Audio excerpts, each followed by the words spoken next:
name is Katie Grassi, and my son became ill with bacterial meningitis.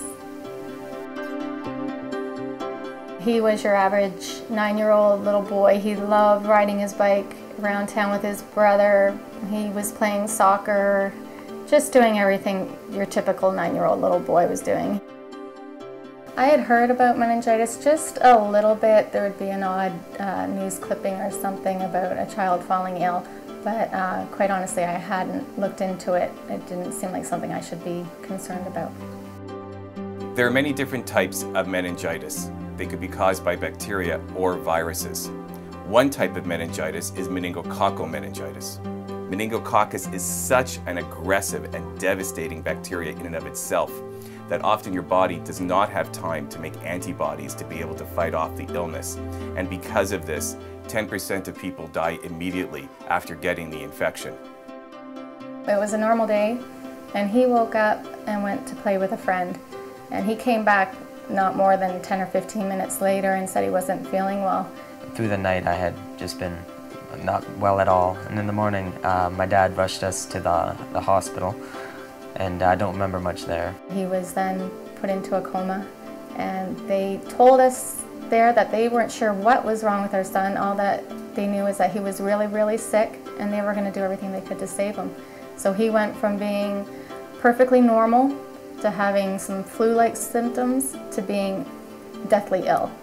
We ended up being transferred then to Sick Kids Hospital, where he spent the next 3 months in the ward and ended up having his legs amputated and skin grafts done to his arms.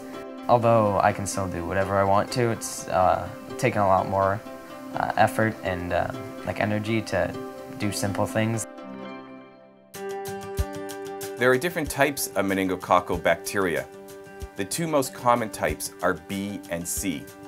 Your child is now currently vaccinated against type C meningitis, but not type B.